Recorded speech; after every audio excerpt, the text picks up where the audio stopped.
say there's so much talent. So I started writing this sermon on Thursday. I was sitting exactly where I am right now at this desk before this computer screen. Behind the screen, what you can't see is a large window, beyond which are trees now bare and a pond still frozen. This room is really chilly during the day, so I usually have a small heater aimed at my feet, warming the space around me. As I typed on my keyboard, both dogs slept in the circle of warmth right around me. I spend every Thursday in this same spot, dogs asleep beside me. Now, that I write all day Thursday does not mean that I'm not frantic in the wee hours of Sunday, trying to make a sermon out of 1,000 words that go nowhere and mean nothing. But Thursdays are always good. Plenty of time before me and enough space from the last sermon to have some new ideas germinating. I can just lean into the words. Winter around my house is very quiet. Some of you know I live in the woods. I am both a country mouse and a city mouse. On Thursdays, I'm home and everyone else is gone, making for an unusual stillness here.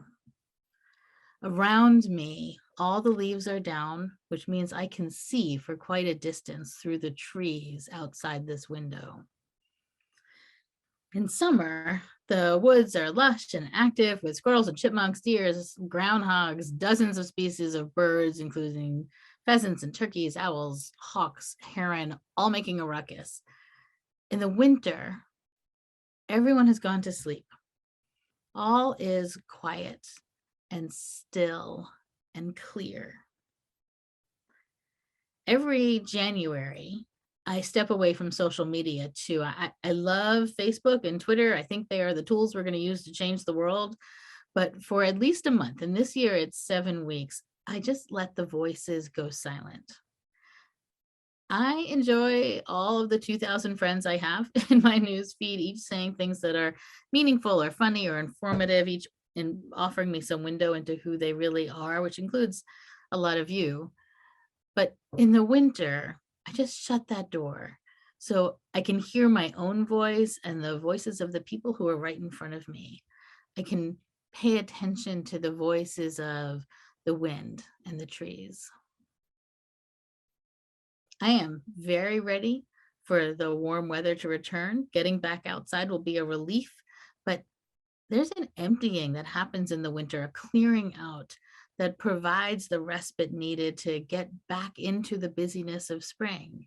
Spring is defined by new growth, bold colors, big bursts of energy. Kids are in fields playing soccer and baseball and lacrosse, or running around playgrounds and screaming on slides. We've been so cooped up these last few years that warm weather becomes an instant invitation to find a friend and go for a walk. And with COVID receding, we're poised for a tsunami of crowded parks and street music and skateboards. Winter provides a silence before that storm.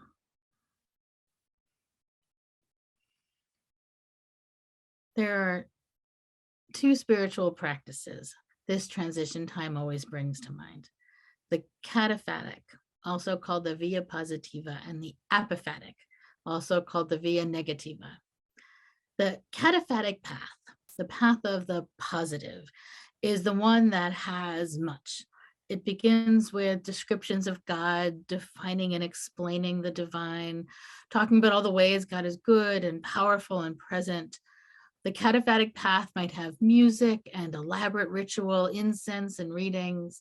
There are always a lot of words, both sung and spoken, often with explanations and exposition and symbols and metaphors packed into sermons that say interesting things, offering insight and ideas and food for brains to chew on.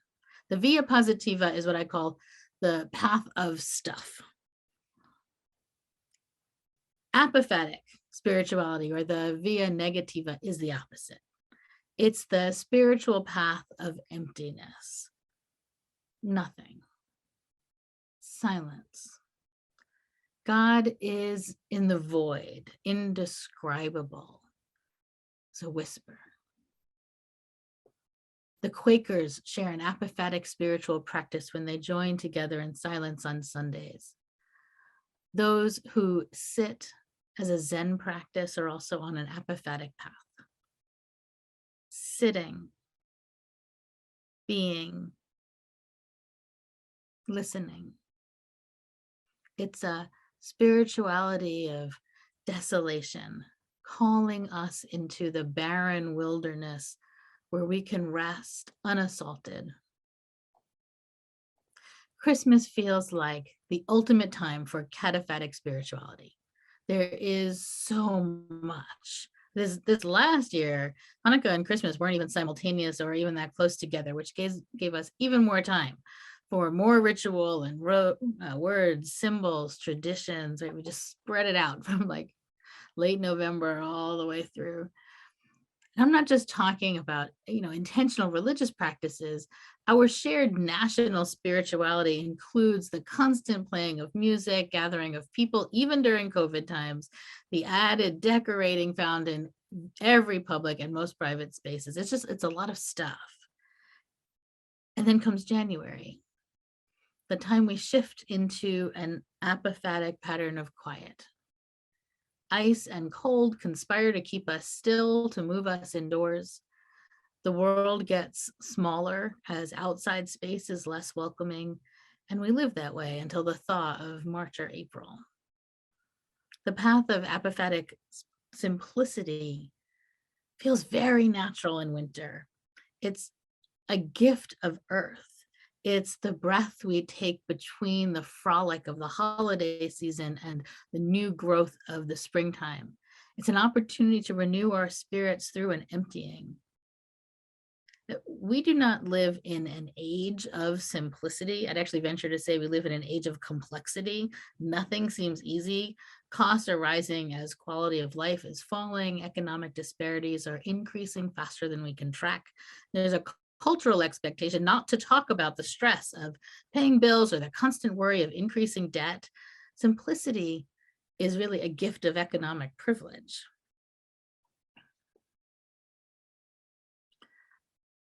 I co-founded a small food justice organization years ago. Some of you know this. It's called Intergenerate. I don't have a lot to do with the day-to-day anymore, although I'm still very involved during the peak harvest season. We've done a great job of getting locally sourced, highly nutritious food to people who are food insecure. What we're having trouble doing is getting to a new and growing class of people who grew up middle class and even sometimes upper middle class who haven't been able to keep up. Often these are working people, even people in professional jobs that require high levels of education. But our institutions don't pay these people enough to live without fear. The largest growing group, and I'm going to say this is anecdotal, although recently new statistics have been coming out to back up what I have been seeing as my experience. The largest growing group is middle-aged, divorced women.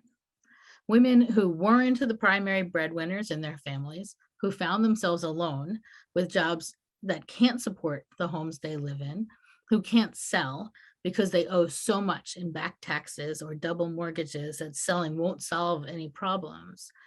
But in my little food justice organization, we can't help these people. And you know why? Because they're hidden. They don't tell anyone how desperate they are. They go out to lunch with friends and they don't order anything. They say, I just ate, and then they fill up on free bread. I have found in our little volunteer circles, once all the food has been given away, there's just a little bit left, that there are some people who will say, is it okay if I just take a little for myself? There's an urgency to provide assistance, some relief from hunger, fear, debt. But our culture silences and shames people so they don't talk about this kind of desperation. There's nothing simple about shame or hunger in a wealthy city. Our economic system prevents so many of us from living peaceful, balanced lives. We're in a system that tells us more is better, that larger, faster, stronger, newer is always the way to go, keeping so many of us on a hamster wheel as we just run to stay in place. We live in a complicated world, one that requires a lot of money, which in turn requires a lot of time. And we find ourselves running from one thing to the next, always late, always tired, forgetting to eat, constantly knowing no matter how much we do, there's always more to be done. There's this fascinating article in the Times about overparenting or hypervigilant parenting is what they were calling it. It comes from a place of parents understanding that the disparity between rich and poor is widening and people get lost too easily. So we spend every free moment doing all we can to make sure our kids aren't the ones who find themselves without a safety net, like so many people do. We just keep moving, hoping not to fall through any of the cracks.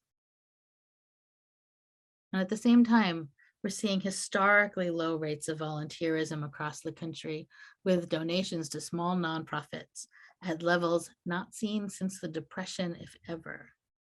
And if you ask anyone why they don't give time or money, the answer is generally because they don't have any. I mean, at the same time, the number of nonprofits has doubled since 1995, each needing boards and volunteers and donations. So the need increases, the supply decreases. The more the need increases, the busier those boards and volunteer jobs become, and the less likely people will fill them. When we add complications inspired by COVID, we are now watching as nonprofits and religious organizations included get crushed under their own weight. This leads to a dramatic national loss of well-funded, well-staffed organizations that aren't seeking to make a profit, but to support those people who are falling through the cracks and push for social and economic changes that might save us from the systems that are tearing us up. Simplicity can become the gift that saves us. I have a vision for a simple life, for a community that embraces simplicity as a shared spiritual path. It's a place where people work less and rest more, where we accept the wearing of older clothes, of staycations and slow food, of intentional communities where people pick up milk for a neighbor as long as you're at the store, and commit to teaching religious education in their houses of worship or volunteering at local advocacy groups. With all of that time we're not spending on those hamster wheels. It's neighborhoods or other communities where people prioritize the group and help each other in significant, meaningful ways so that everyone can live simply. As long as we let go of some of our more complicated expectations. My hope is for a place where care is centered and shame has no home, where everyone knows who they are and how they fit. Henry David Thoreau, the 19th century Unitarian writer who went to the woods to shake off the civilized life he found deadening, wrote, he said, "I do believe in simplicity. It is astonishing as well as sad how many trivial affairs even the wisest thinks he must attend to in a day, how singular an affair he must omit. When the mathematician would solve a difficult problem, he first frees the equation of all encumbrances and reduces it to its simplest terms. So simplify the problem of life, distinguish the necessary and the real, probe the earth to see where your main roots run." So I'm asking you, where do your main roots run? How could you free your life of encumbrances? What are the things that keep you from living simply, from leaning into silence, from rest? Might you be able to live gently with other people, letting go of expectations and being more of yourself so others can be themselves when they're with you? Is the gift of simplicity something you can offer? Is it something you can receive? COVID has helped us drop pretenses. We work from home with kids and pets and noise that force a breakdown of professionalism, replacing it with realism. As we leave our homes to return to offices, people are dressing down. Women are wearing flats. Even jeans are making its way into the American workplace. At the same time, people are quitting, they're retiring, they're leaving jobs altogether. Schedules are changing, priorities are shifting, boundaries are blurring in a way that might prove very healthy for all of us. Winter gives us a time to reflect, to take stock of culture shifts, and to ask questions of ourselves about how we fit into the new landscape.